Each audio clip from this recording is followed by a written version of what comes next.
Olá, sejam bem-vindas e bem-vindos ao Rádio Peão, podcast semanal da Você S.A. Eu sou Elisa Tosi. E eu sou Mariana Poli. Se existe um assunto que nós já abordamos de uma maneira ou de outra em praticamente todos os nossos episódios do Rádio Peão, é a comunicação. E a gente não fica falando sobre o assunto só porque a gente é da área, né, Elisa?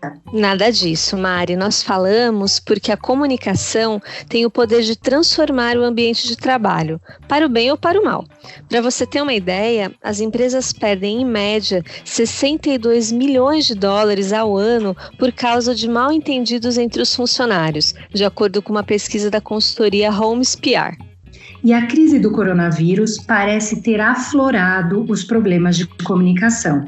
Chefes que pedem a linha em reuniões virtuais e chegam a gritar com as equipes. Informações desencontradas sobre as empresas se espalham e erros de interpretação de mensagens e de e-mails estão se tornando cada vez mais comuns. No primeiro bloco, nós vamos mostrar quais são as principais barreiras para uma comunicação assertiva e amigável. E no segundo bloco, vamos mostrar algumas técnicas que ajudam a melhorar essa habilidade. Para conversar conosco, convidamos Andréa Nunes, coordenadora do programa Cultura de Paz do Senac São Paulo. Olá, Andréa, bom dia. Oi, bom dia. Muito feliz de estar aqui com vocês. E também vamos conversar com Nolá Lima, cofundadora e facilitadora do Instituto CNV Brasil, que dissemina a teoria da comunicação não violenta no país. Oi, Nolá, bem-vinda. Oi, obrigada. Feliz por estar aqui, pessoal. Bom, antes de começarmos o programa, 2 recados. Esse podcast é gravado remotamente e por isso pode haver alguns ruídos e instabilidades. E se você gosta do Rádio Peão e do conteúdo da Você S.A., vire nosso assinante por apenas R$ 9,90 por mês. É só acessar assineabril.com.br/vocêsa.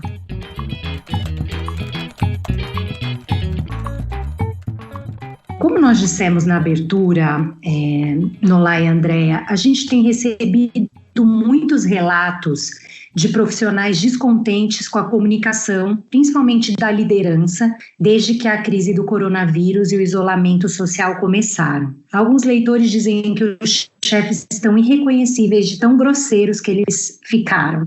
Uma crise como essa prejudica o poder de comunicação dos gestores por qual razão? Andréa, você pode começar? Posso sim. Eu acho que há um componente importante que, ao ter maior consciência sobre ele, a gente consegue ter uma mudança maior também no nosso comportamento, que é biológico.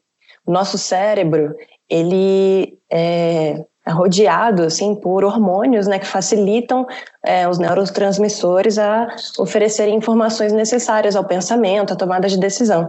Numa situação de estresse crônica, né, que se prolonga durante grandes espaços de tempo e numa intensidade que o corpo humano não está acostumado, ele realmente tem um comprometimento, né? Os hormônios do estresse criam um ambiente tóxico, praticamente comprometendo aí as funções inteligentes do cérebro, né? Então, as funções que a gente chama de executivas, que ficam no pré-frontal, a parte que nos diferencia de outros animais.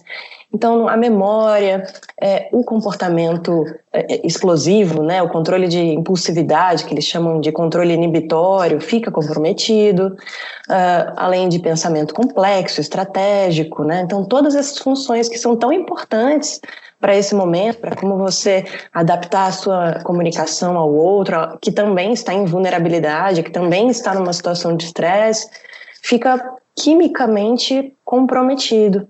Então, essa parte da neurociência vem ajudando muito a gente a entender esse processamento das emoções e que, ao saber disso, a gente pode tomar uma decisão, por exemplo, de fazer uma pausa restauradora, criar um espaço intencional de reequilíbrio, né? Mas isso também passa por uma questão de autoconhecimento, de reconhecimento desse desequilíbrio, né? Que também não é um hábito cultural, vamos dizer assim, né? Mas isso vem mudando e a gente vem criando espaços para falar mais sobre isso, como aqui, né? E isso pode ter aí uma crescente de mudança. Complementando o que a Andréa traz, eu acho que um dos desafios e uma das motivações disso é que como que a gente aprendeu a reagir quando a gente se sente ameaçado, né? Então, a gente aprendeu que num momento de ameaça, de crise, eu tenho que atacar, eu tenho que me defender. E, às vezes, esse movimento quase que automático, que nem a Andrea falou, vem a partir da violência, né? Poucos foram aqueles que aprenderam a como trazer para o ambiente de trabalho um pouco da sua vulnerabilidade, da sua ansiedade. Então, ao invés de na reunião eu falar, pessoal, estou ansioso, estou preocupado, eu chego na reunião e falo, cara, vocês não estão fazendo nada, né?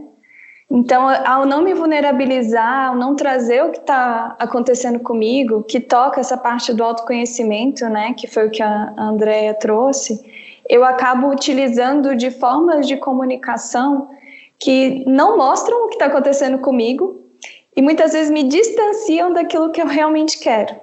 Então, acho que isso é algo que está acontecendo muito nessa época. A gente comentou de estresse, né? Vocês comentaram agora de estresse e ansiedade, e tem um estudo que foi conduzido pela unidade de inteligência da revista Economist, que eles perceberam que 55% dos funcionários que trabalham em empresas com problemas de comunicação se sentem estressados. Aí eu queria saber de vocês, quais são as outras consequências de uma empresa que não sabe falar com os funcionários? As falhas de comunicação, né? Além de serem geradoras de estresse, o que já impacta no clima organizacional, já impacta no engajamento da equipe, na motivação ali de realização do trabalho, acaba gerando problemas de resultado mesmo, porque se as pessoas não têm uma boa relação, uma boa comunicação, elas deixam de enxergar as possibilidades que existem de melhoria, né? A gente entra num contexto de muita competição e pouca cooperação, onde eu passo a ver o meu colega como um inimigo, o meu chefe como um inimigo, e isso a gente deixa de criar os caminhos que vão gerar os principais resultados, inovação e crescimento da empresa. Então, não é só na parte emocional que a falha de comunicação toca, é também nos resultados práticos, materiais que a empresa alcança. É o que me vem aí com a sua pergunta.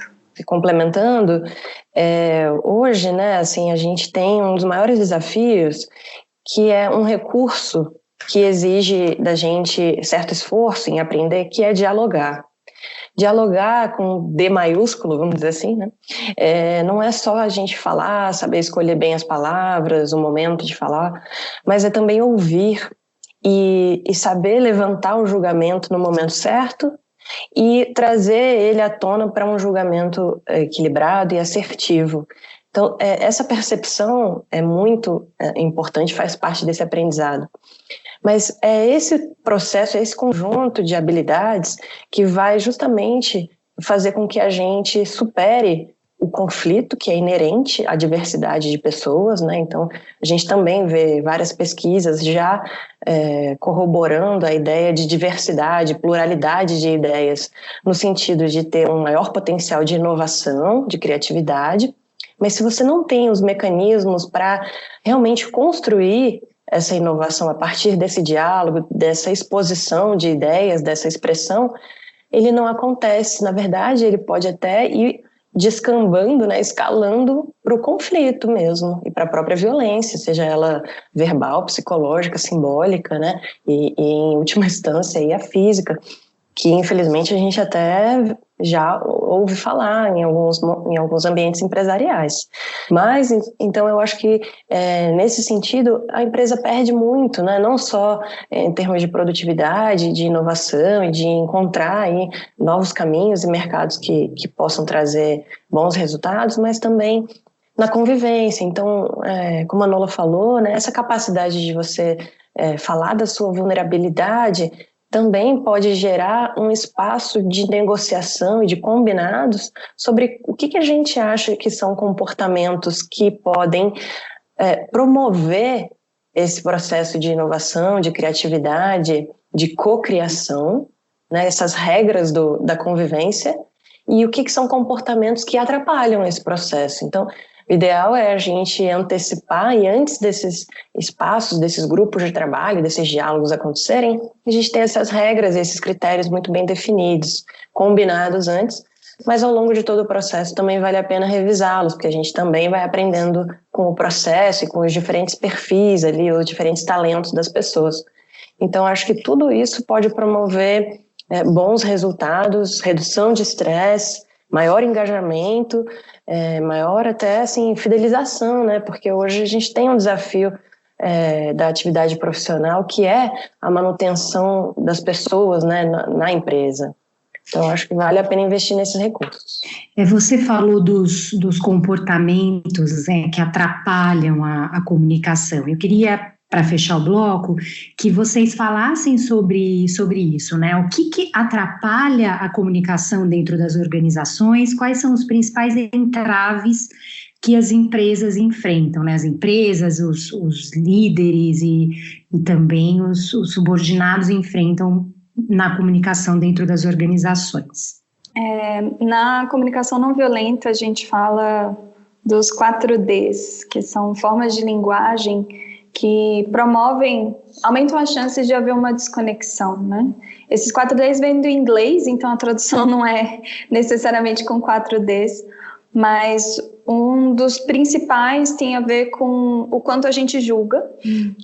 Então, quando numa reunião, quando no ambiente de trabalho eu trago muitos meus julgamentos e esqueço de trazer os fatos, isso promove muitas vezes discussões, confusões, desafios de relacionamento. Então, essa parte dos julgamentos, os diagnósticos que a gente vai fazendo no nosso dia a dia é algo que impacta muito na minha comunicação. Parece que a gente para de ouvir. Quando a gente escuta alguém julgando, a gente já não está mais ouvindo, a gente já está pensando em como a gente vai se defender, como a gente vai contra-argumentar. E essa colaboração que eu e a Andrea falamos acaba sumindo. Então, esse é um dos fatores que eu acho que mais influencia nos desafios da comunicação. E combinado a esse, acho que outro que eu destacaria acaba que a gente vive numa cultura muito da culpa e da punição. Então, sempre que surge um problema, a tendência é a gente buscar quem é o culpado e entrar numa discussão de certo e errado e de quem deve ser punido.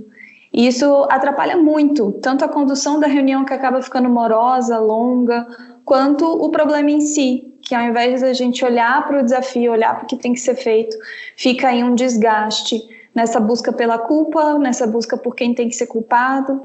E as pessoas evitam falar, né? Evitam até se expressar, porque elas têm medo de errar, elas têm medo de serem acusadas de alguma coisa, que toca na questão da inovação, né? Que a Andrea falou. Bem, eu poderia complementar. Eu acho que eu queria apontar duas características que eu acho que são culturais e que obviamente vão refletir na empresa, mas que são bem presentes em outras dimensões da vida. Uma delas, a gente, eu acho que por ausência mesmo desse componente de reflexão nas nossas escolas, nas nossas famílias, a gente personaliza muito as nossas opiniões. É como se aquilo fizesse parte da nossa identidade e que defender a sua opinião ou ser assim, ter um antagonista, ser alguém te contradizer, como se afetasse diretamente essa identidade, como se você mesmo tivesse sendo machucado por isso, né, ferido. Então eu penso que ajudaria muito criar uma intencionalidade prévia, vamos dizer assim, uma predisposição de que nós somos seres que o tempo todo está em transformação, que as nossas opiniões precisam estar muito relacionadas ao contexto e que as coisas, em geral, elas não são por si só. Elas são num contexto, podem não ser em outros. Então, eu acho que essa flexibilidade cognitiva, vamos dizer assim, né, ajuda a gente a ter uma consciência situacional para tomadas de decisões, mas também para ter esse diálogo mais enriquecido, né, de um futuro generativo, de possibilidades. E a outra, eu acho que dentro das organizações, pouco se investe em geração de vínculo. quando há um conflito, quando há um problema, uma crise, aí vem uma consultoria e diz assim, olha, vocês precisam, tem problemas de relacionamento, precisam, aí vão para aqueles sítios e ficam o final de semana tentando achar vínculo entre as pessoas.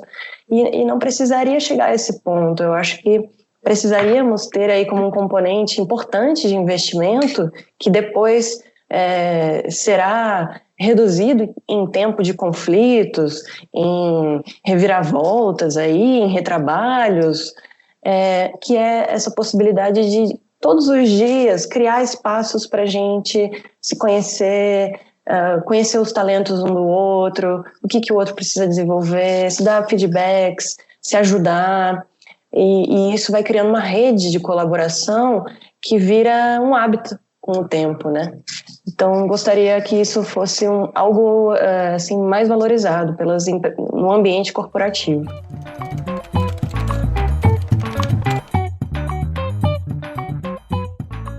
Bom, nesse segundo bloco, nós vamos dar algumas ideias para se comunicar com mais efetividade e mais empatia.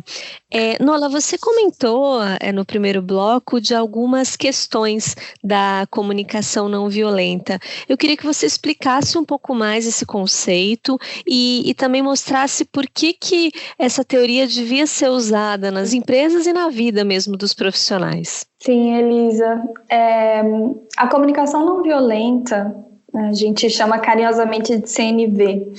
Ela, mais do que uma técnica, ela traz uma proposta de uma outra forma de enxergar o mundo e enxergar nossas relações. Ela toca nas nossas crenças mais profundas do que significa a gente viver em sociedade, a gente nos relacionarmos uns com os outros.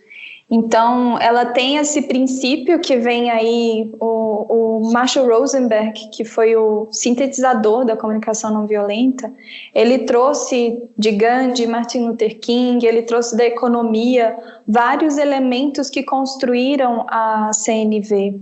Então, ele tem como a base a não violência. E o que é mais fantástico dentro do mundo organizacional, na minha percepção, é que a CNV é muito prática. Então, ela tangibiliza caminhos para a gente poder encontrar essa comunicação, que nem você trouxe, mais empática, uma comunicação às vezes mais clara. Então, ela tem essa característica de facilitar eu encontrar as palavras que eu gostaria de trazer. Porque a gente, que nem a Andrea falou no bloco passado, a gente quer que as pessoas tenham mais vínculo, mas muitas vezes a gente não sabe como criar esse vínculo, principalmente dentro da empresa, porque a gente acha que criar o vínculo significa ser melhor amigo, e essa não é a ideia. Eu não preciso ser melhor amigo de uma pessoa para ter uma boa relação, para saber me expressar, para saber escutá-la em empatia, né?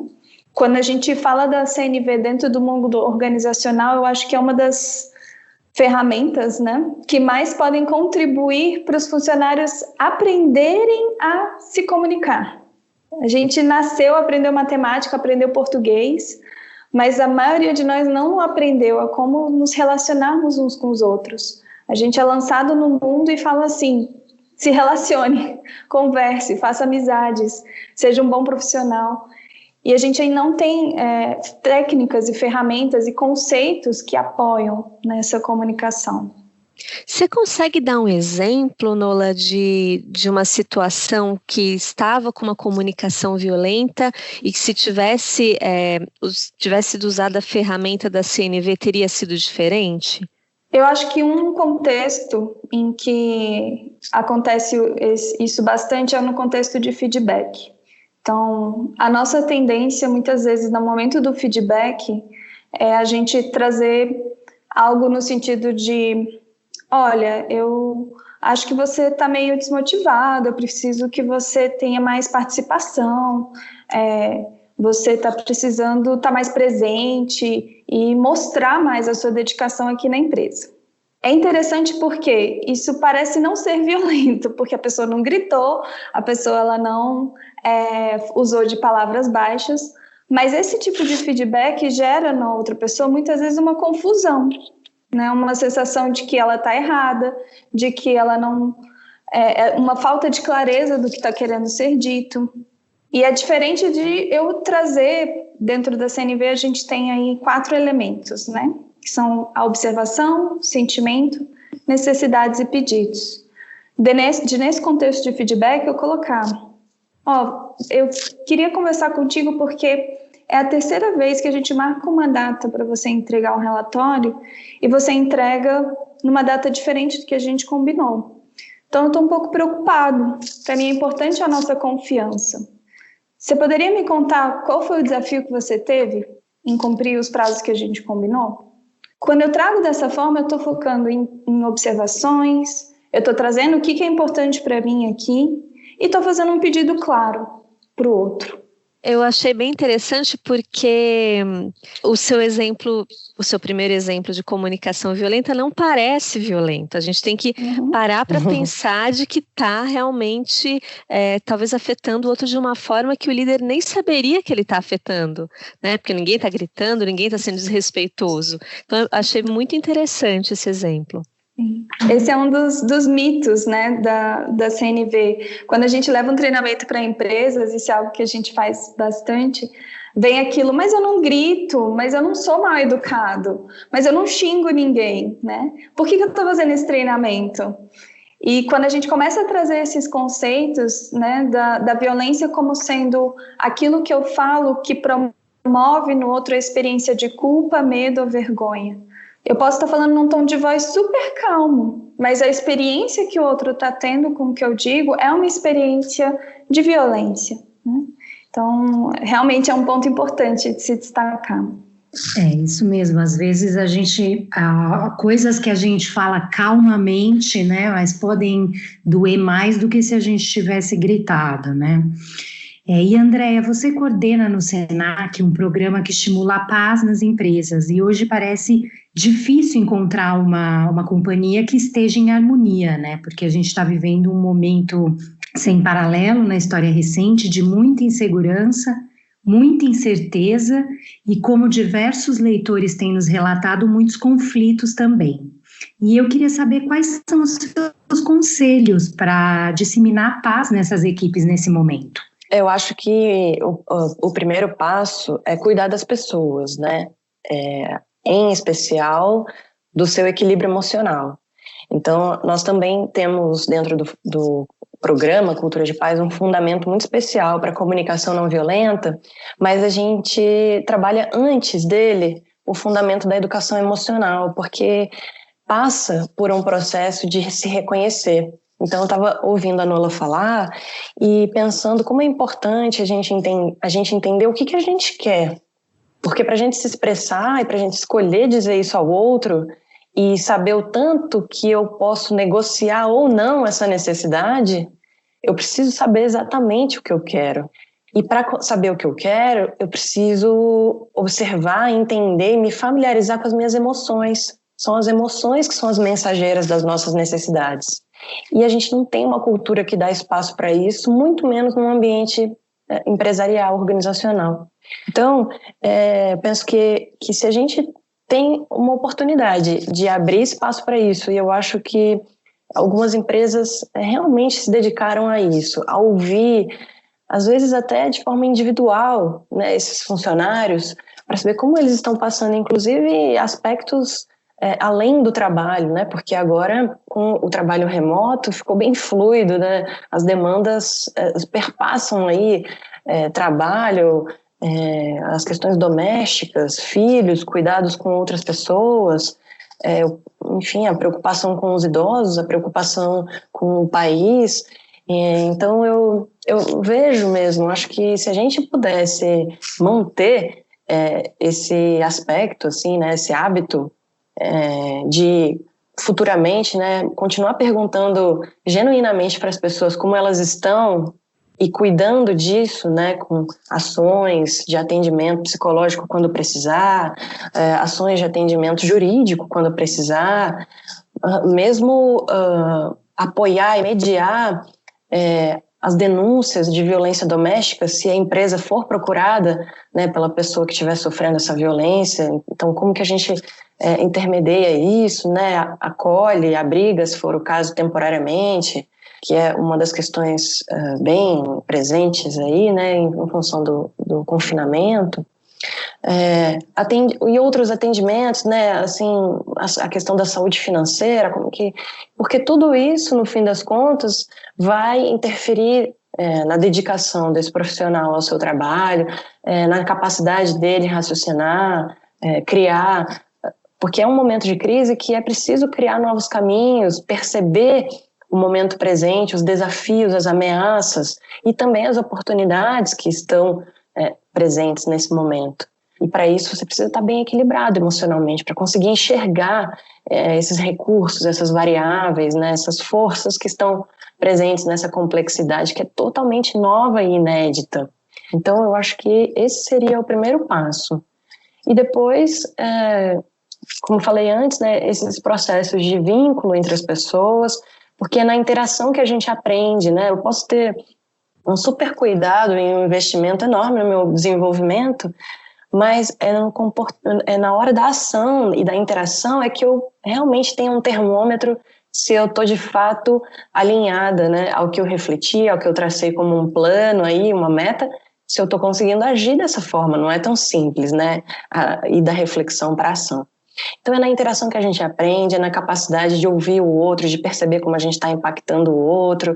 Então promover esses momentos de interação acho que podem ser um bom aprendizado para finalmente então construir um novo modelo de negócio. Eu acho que esse pode ser um momento oportuno para perceber o que já não está dando certo e as novas configurações de trabalho, tanto em termos internos, né, recursos humanos, como engajar o trabalho remoto e tudo isso, como também o consumo, né, como você faz a oferta desse serviço, desse produto para o mundo, que também mudou completamente. Então, ficar preso ao passado pode ser, acho que, perigoso nesse momento. Então, que a gente possa, nesse momento, preparar as pessoas para enxergar esse novo cenário e planejar o futuro próximo. E para a gente encerrar aqui o programa, que infelizmente já está chegando no final, eu queria que vocês dessem algumas dicas para alguém que está vivendo uma situação de comunicação violenta com o chefe ou com algum colega de trabalho. O que essa pessoa pode fazer para sair desse ciclo e até mesmo para explicar o seu sentimento sobre essa comunicação que ela está sendo percebida como violenta? Quando a gente está lidando com uma pessoa que está vindo a nós de uma maneira que a gente julga ser violenta, um dos grandes desafios é que talvez essa pessoa não tenha muito espaço para te ouvir.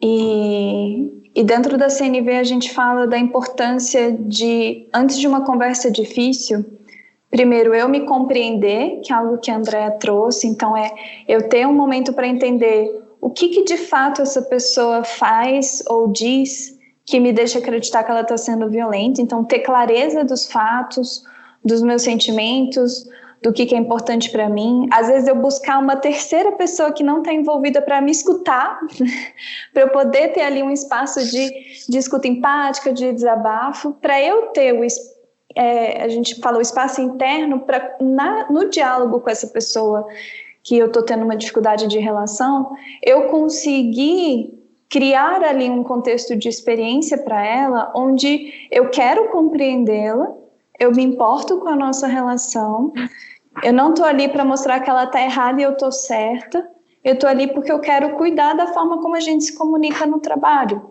eu quero que a gente tenha uma boa relação ali.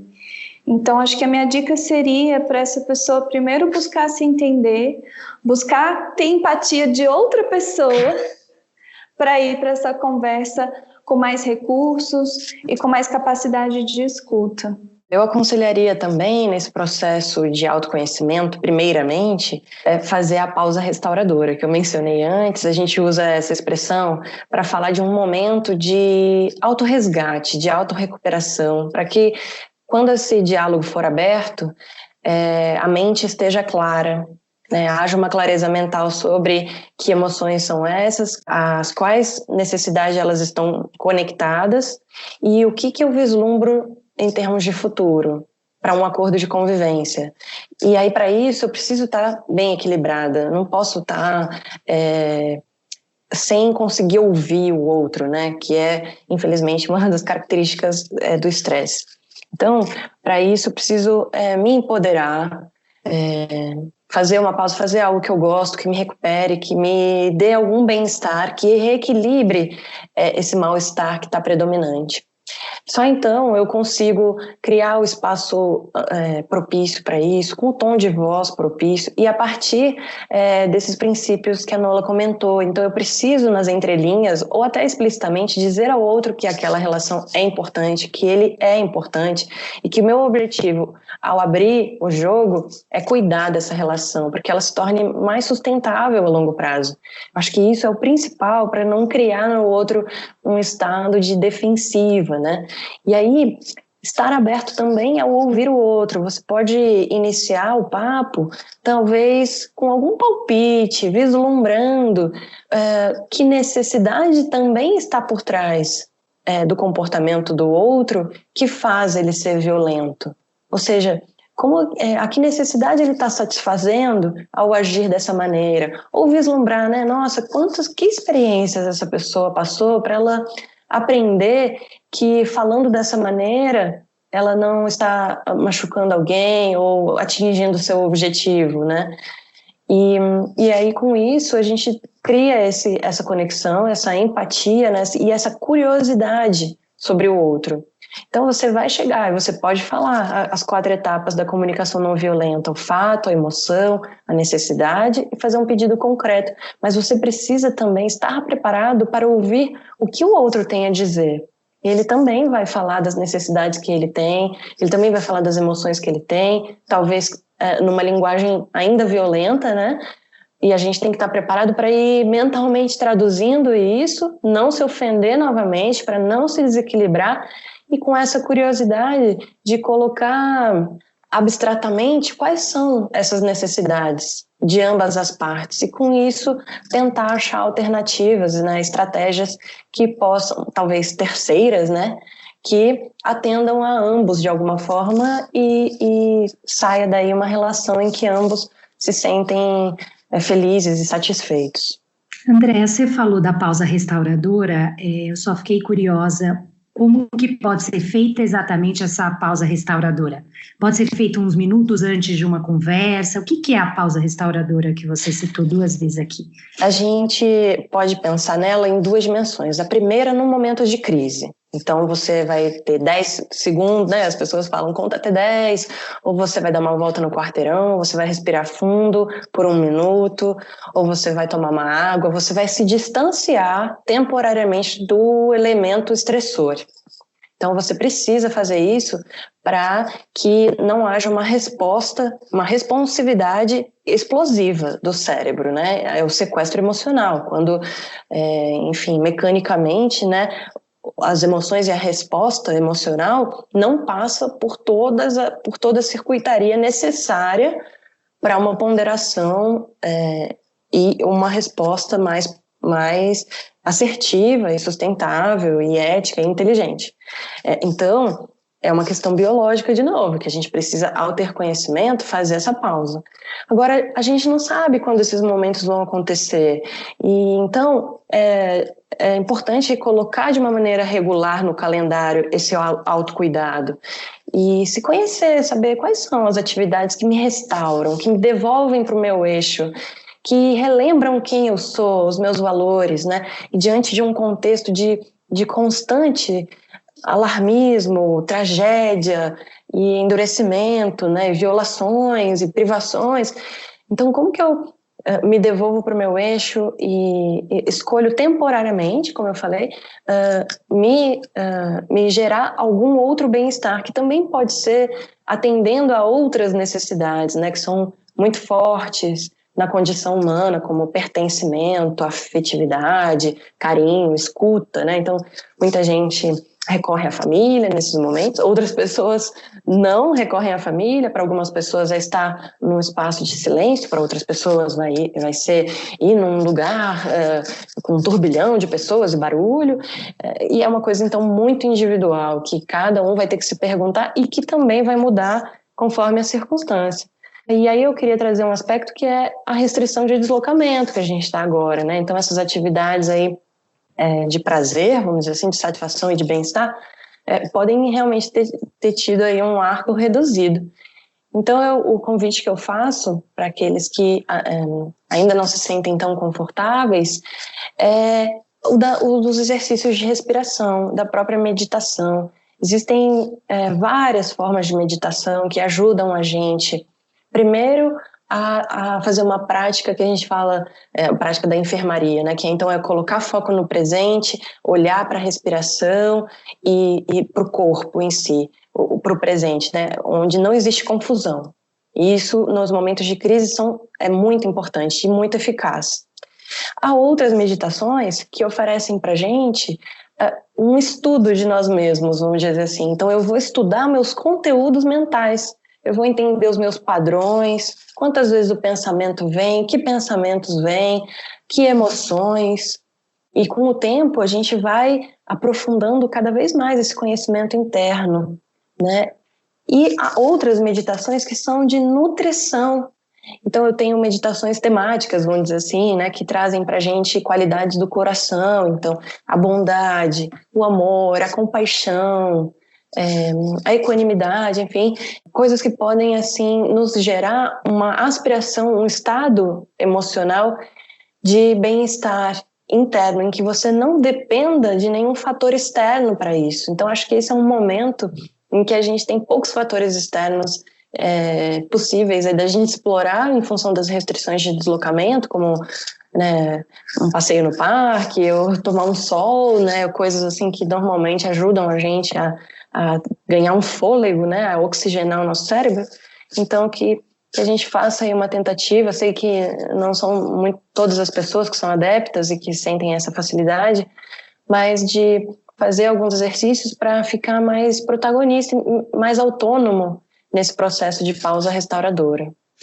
Muito bem, antes de encerrar o programa, nós vamos ler algumas mensagens dos nossos ouvintes. No programa da semana passada, nós discutimos a deterioração dos direitos trabalhistas com a pandemia do coronavírus. Um dos pontos abordados pelos nossos convidados foi o fato de que empresas e funcionários não possuem a mesma força numa negociação. E a Gabi Arabas comentou o seguinte: por aí fica imperando o desejo do empregador.